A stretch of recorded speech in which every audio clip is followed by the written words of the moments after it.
నమస్తే, welcome to our channel. నేను సిరి. జగన్మోహన్ రెడ్డి గారు తన ఎమ్మెల్యే పదవికి, ఇంకా అవినాష్ రెడ్డి గారు తన ఎంపీ పదవికి అయితే రాజీనామా చేస్తారని అయితే కొన్ని రోజుల నుంచి జోరుగా అయితే వార్తలు వస్తున్నాయి.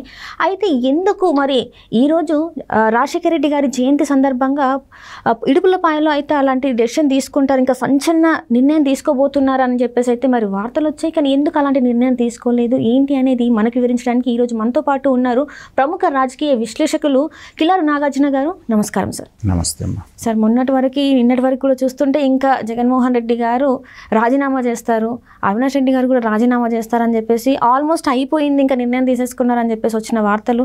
ఈరోజు చూస్తేనేమో లేదు, జగన్మోహన్ రెడ్డి గారు రాజీనామా చేయలేదు అండ్ ఇక్కడ అవినాష్ రెడ్డి గారు కూడా రాజీనామా చేయలేదు. అంటే అందరు వెయిట్ చేశారు, ఈరోజు ఖచ్చితంగా అనౌన్స్ చేస్తారు రాజీనామా చేస్తున్నామని చెప్పేసి. కానీ ఎందుకు కాలేదు, ఏంటి దాని వెనకాల ఏదైనా కథ ఉందంటారా? ఈ మధ్యకాలంలో సోషల్ మీడియా బాగా విజృంభించిన తర్వాత, వాట్సాప్ యూనివర్సిటీలు వచ్చిన తర్వాత రాజకీయ నాయకులు మనసులో ఏముందో వీళ్ళే తెలిసేసుకొని, వాళ్ళకి ఆలోచన లేకపోయినా కూడా వీళ్ళు కల్పించేటట్టుగా వీళ్ళే వార్తలు సృష్టించేస్తున్నారు ఈ సోషల్ మీడియా యుగంలో. వాళ్ళు ఏమనుకుంటున్నారు, రాజకీయ నాయకులు ఏం చేయాలనేటువంటిది వీళ్ళే గైడ్ చేస్తున్నారు వాళ్ళని. ఈ వార్త ఎక్కడి నుంచి వచ్చిందో, ఎలా వచ్చిందో కూడా తెలియదు మనకి. అయితే చాలా మీరు అన్నట్టుగా 2-3 రోజుల నుంచి విపరీతమైనటువంటి ప్రచారంలోకి వచ్చేసింది. ఇంకేముంది, రాజశేఖర రెడ్డి గారి జన్మదినం రోజునే అక్కడికి వెళ్ళి ఇడుపులపాయలు అనౌన్స్ చేసేస్తారు, ఎమ్మెల్యే పదవికి జగన్మోహన్ రెడ్డి గారు రాజీనామా చేసి అవినాష్ రెడ్డిని ఎంపీ పదవికి రాజీనామా చేయించేసి జగన్ గారి ఎంపీగా, అలాగే భారతిరెడ్డి గారిని పులివెందుల ఎమ్మెల్యేగా పోటీ చేయిస్తారు అని అంటమే కాకుండా, అలా గనక చేసే పరిస్థితుల్లో ఉంటే విజయమ్మ గారిని ఒక చోట, షర్మిల గారిని ఒక చోట కూడా కాంగ్రెస్ తరపున నిలబెడతారనేంత దూరం వెళ్ళిపోయారు వీళ్ళు. సో ఈ వార్తలన్నీ చూసాం, చాలామంది నమ్మారు కూడా ఈ వార్తని. కానీ దాంట్లో ఏమాత్రం వాస్తవం లేదనేటువంటిది ఏమాత్రం కామన్ సెన్స్తో ఆలోచించే వాళ్ళకైనా అర్థమవుతుంది. ఎందుకంటే వాళ్ళకి కంచుకోట లాంటి కడప జిల్లాలోనే 10 సీట్లు ఉంటే దాంట్లో 7 సీట్లు తెలుగుదేశం గెలుచుకొని కేవలం 3 సీట్లు మాత్రమే వైఎస్ఆర్సీపీ పరిమితమైంది. అది ఎప్పుడు జగన్మోహన్ రెడ్డి గారు మనకి 175కి 175 సీట్లు మనం కొట్టబోతున్నాం, మళ్ళీ 20 ఏళ్ళ దాకా నేనే ముఖ్యమంత్రిని ప్రచారం చేసుకున్నప్పుడే కడప జిల్లా ప్రజలు 3 సీట్లకు మాత్రమే పరిమితం చేశారు. ఒకటి. రెండవది, గతంలో 2019లో 90,000కు పైగా మెజారిటీ తెచ్చుకున్నటువంటి జగన్మోహన్ రెడ్డి గారి మెజారిటీ కూడా 60,000కు పడిపోయింది, అంటే 50% పడిపోయింది. సో అలాంటి సందర్భంలో అధికారం కోల్పోయి కేవలం 11 సీట్లు మాత్రమే పరిమితమైనటువంటి ఇలాంటి పరిస్థితుల్లో ఆయన పులివెందులకి ఎమ్మెల్యే సీటుకి రాజీనామా చేసి ఎంపీగా వెళ్తాడనుకుంటాం అనేటువంటిది ఏంటంటే ఆత్మహత్య చేసుకోవడంతో సమానం. ఇది కామన్ సెన్స్ ఉన్న ఎవరికైనా అర్థమయ్యేటువంటి పాయింట్. అంటే ఇక్కడ ఏంటంటే సార్, ఇప్పటి వరకు కూడా ఈ 11 సీట్లు కూడా కేవలం జగన్మోహన్ రెడ్డి గారి భయంతో, ఆయన మీద ఉన్న భయంతో, మళ్ళీ ఇంకా జనాల్లో ఏంటంటే మళ్ళీ కూడా ఆయనే వచ్చేస్తాడేమో అన్న భయంతోనే ఓట్లేసి వచ్చిన సీట్లే అని చెప్పేసి అంటున్నారు. ఒకవేళ రాజీనామా చేస్తే పులివెందుల్లో ఒకవేళ విజయమ్మ గారిని నిల్చోబెట్టినా కూడా మరి గెలిచే అవకాశాలు ఉన్నాయా?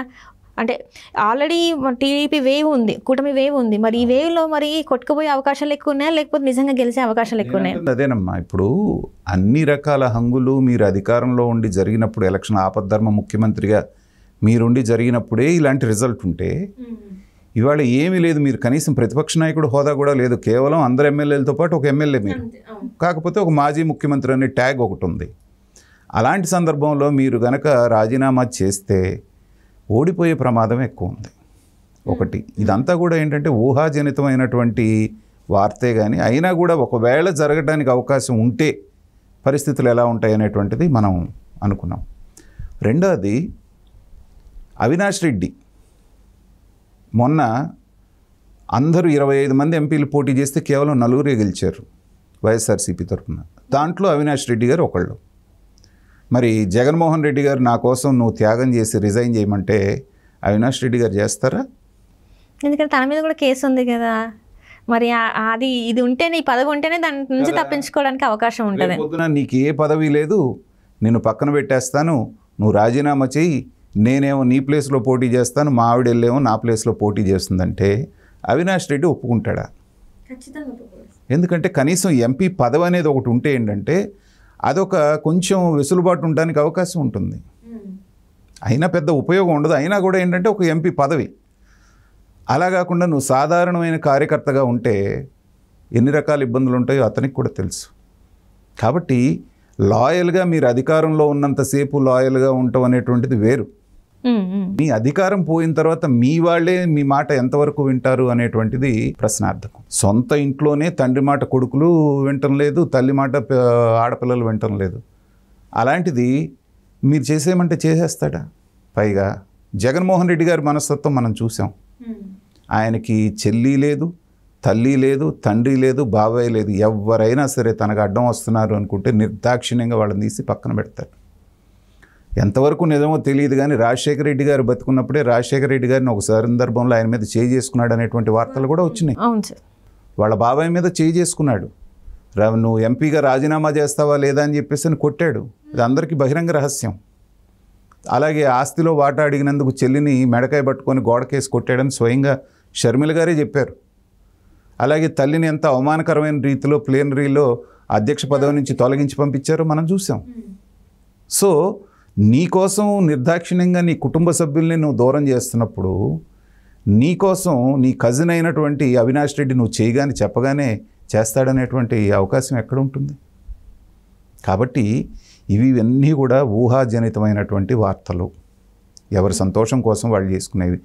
ఒకవేళ దీంట్లో ఏమాత్రం నిజం ఉండి జగన్మోహన్ రెడ్డి గారు అలా గనక చేస్తే జగన్మోహన్ రెడ్డి గారి మానసిక స్థితి మీద ఇప్పటికే రకరకాల వార్తలు మనం వింటున్నాం.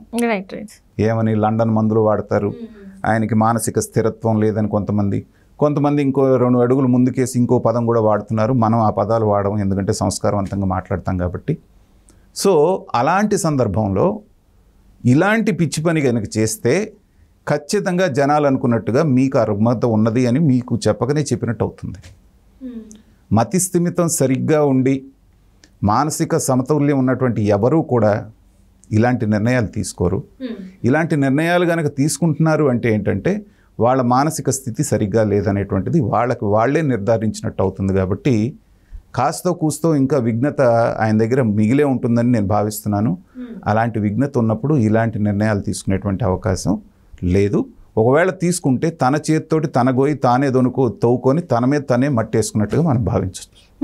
కానీ ఇక్కడ చూస్తే సార్ ఏంటంటే ఖచ్చితంగా ఈసారి కేసుల నుంచి బయటపడాలి అంటే ఎమ్మెల్యే పదవి అయితే సరిపోదు అని చెప్పేసి కూడా మరి వస్తున్నాయి. దాని మీద ఏదో ప్లాన్లు కూడా వేస్తున్నట్టు కూడా వస్తున్నాయి. మరి అది ఇలా అంటారు. మరి ఇప్పుడు 12 సంవత్సరాల నుంచి ఆయన బెయిల్ మీద ఉన్నారు ఈ కేసులన్నింటిలో.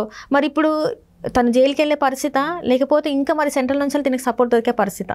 అంటే పాపాలు పండటం అంటారు. మనకి ఒక తెలుగులో ఒక పదం ఉంది. ఏదైనా కానీ ఒక కాయ పిందెలాగా స్టార్ట్ అయినాక అది కాసి రాలి పట్టడానికి అది పండు అవ్వాలి. సో అలాగే పాపాలు కూడా పండటానికి భగవంతుడు కొంత టైం ఇస్తాడు. సో ఈ 12 సంవత్సరాలు ఆయనకి పాపాలు పండటానికి భగవంతుడు ఇచ్చినటువంటి టైం జగన్మోహన్ రెడ్డి గారికి. సో ఇప్పుడు ఆ పాపాలన్నిటివి కూడా పక్వానికి వచ్చినాయి. ఎందుకంటే ఎప్పుడైతే అధికారంలో నుంచి ఆయన దిగిపోవటం, ప్రతిపక్ష నాయకుడు హోదా కూడా లేకుండా పోయినప్పుడు ఏంటంటే ఇక కోర్టు నుంచి తప్పించుకోవడానికి ఏ రకమైనటువంటి వెసులుబాటు ఆయనకి లేదు. కేవలం ఒక సాధారణ ఎమ్మెల్యే. తర్వాత ఇవాళ హైకోర్టు, తెలంగాణ హైకోర్టు ఇచ్చింది ఏంటంటే రోజువారీ కేసులు విచారించండి అని సిబిఐ కోర్టుకి క్లియర్ కట్ డైరెక్షన్ ఇచ్చింది. ఆల్రెడీ రోజువారీ విచారణ స్టార్ట్ అయిపోయింది. కాబట్టి ఒక సంవత్సరంలోనో 2 సంవత్సరాల్లోనో ఏదో ఒక దీంట్లో శిక్ష పడే అవకాశం ఉంది. కాబట్టి తన పార్టీకి తన మనుగడకి ప్రమాదం వచ్చేటువంటి పరిస్థితి ఉంది. కాబట్టి ఢిల్లీలో ఉంటే కాస్త ఏదైనా లాబియింగ్ చేసుకోవచ్చు అధికార పక్షంతో అని ఏమన్నా భావించడమో తెలియదు. అది కూడా ఎంతవరకు నిజం అనేది మనకు తెలియదు. ఎందుకంటే పైన ఉన్నటువంటి బీజేపీ ఆశీర్వాదంతో 5 సంవత్సరాలు ఒక్కసారి కూడా కోర్టుకి వెళ్లకుండా మేనేజ్ చేసుకురాగలిగాడు అనేది బహిరంగ రహస్యం.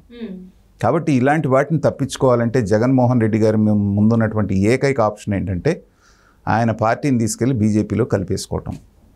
కానీ అలాంటి ఆప్షన్కి కూడా ఇవాళ అవకాశం లేకుండా పోయింది. ఎందుకంటే కూటమిలో ఉంది బీజేపీ.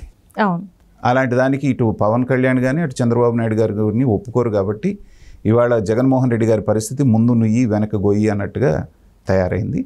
ముందు ఎలా ఉంటుందో చూద్దాం. Right. Thank you so much. Thank you.